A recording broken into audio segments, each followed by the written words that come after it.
Okay, here we go. So now, Sugi number 3, Daf Lamed Aleph, line 15. Please look in. If the Mishnah says, if the Shomer paid and doesn't want to swear, then he gets rights to the kefil. Right, that's what we said in the Mishnah. So now the Gemara says something that is between the lines now. Line 16. It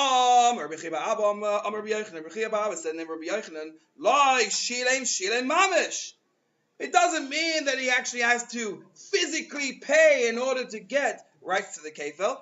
Ella, rather, once he says, yes, I will pay. Once the shomer says, I agree to pay,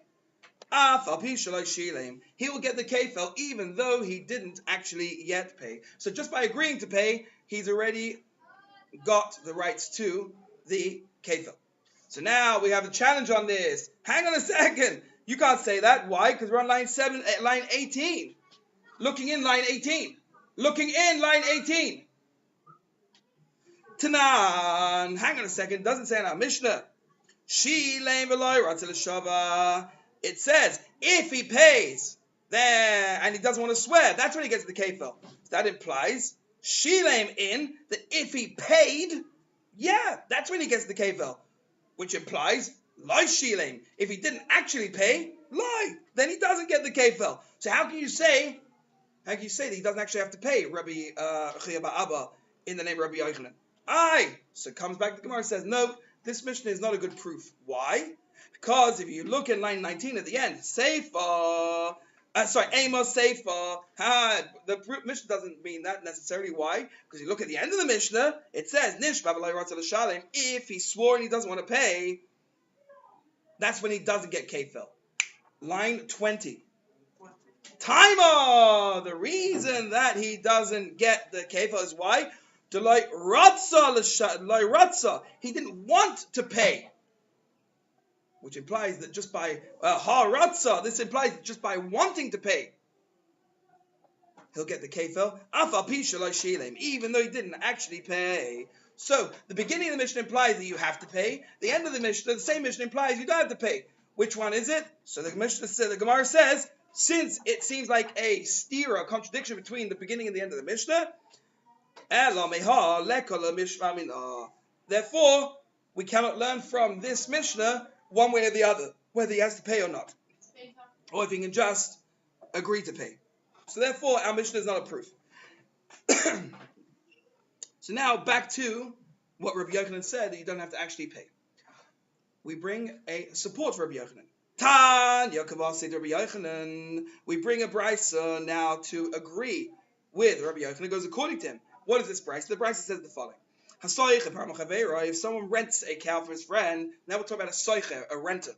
And it gets stolen, and then he says, I will pay I'm not going to swear.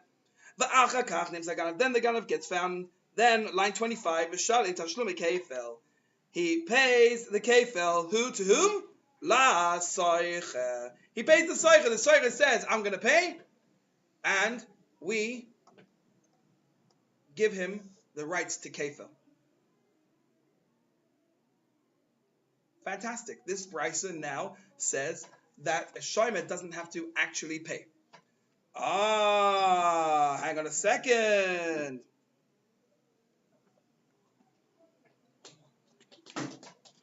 Why do we now? There's a Rashi over here that we have to look at. Please, next to line 20, on Rashi line between lines 26 and 27. Right here, there's a Rashi. There it is. Okay, and the Divra Maschil is Hasoicha Par Machavera. Okay, so if you look on the right side of the page, on the inside, by the spine, again, next to line 27 of the Gemara, Hasoicha Par Machavera, Hapar Venignava. If someone rents a cow and it gets stolen, Rashi has a very important point. Even though the soicher is chayav for gneva, he has to pay anyway. So who cares if he says I'm going to pay? Duh. Of course he's going to pay. He has to. It's a guy. It was stolen. Va'aveda, and also for not being lost. Mikol makom. However, and this is the important point here. Please look in this Rashi. Im writes in the shaker. If he wants to lie for this shavash and nensa and say and swear, stolen?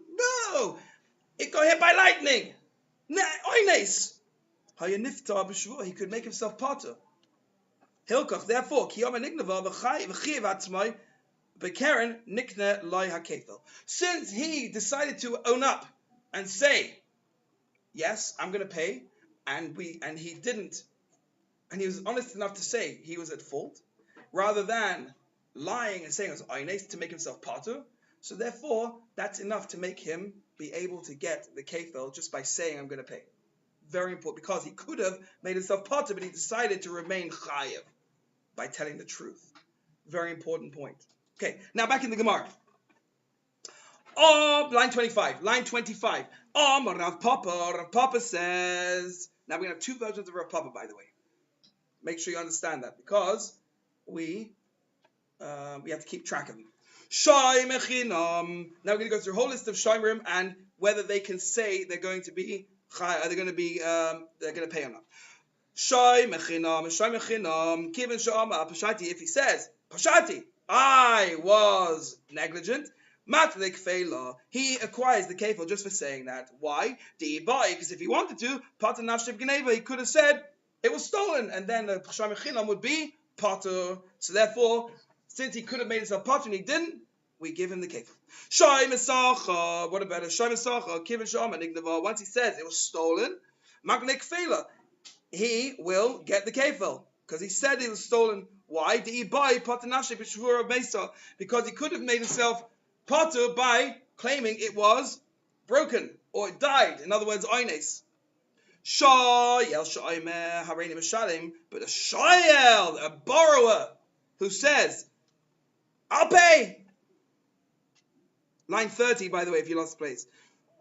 Loi makne lekfela. He doesn't get kefil. Hang on a second.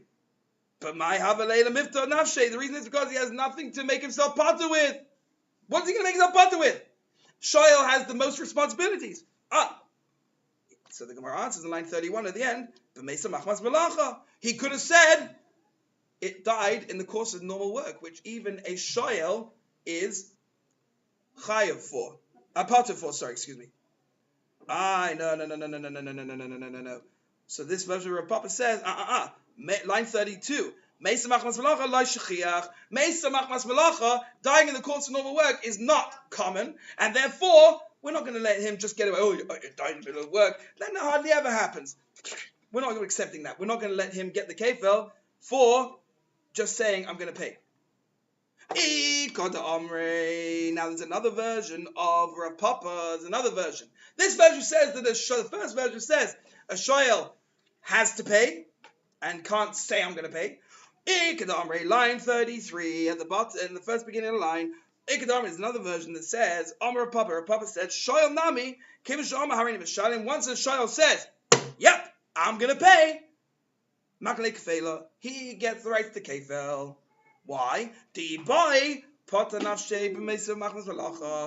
he could have said, made himself potter by saying, since he didn't do that, we are going to accept that. So even though it's not common, nonetheless, we're still going to accept it because theoretically he could have made himself potter.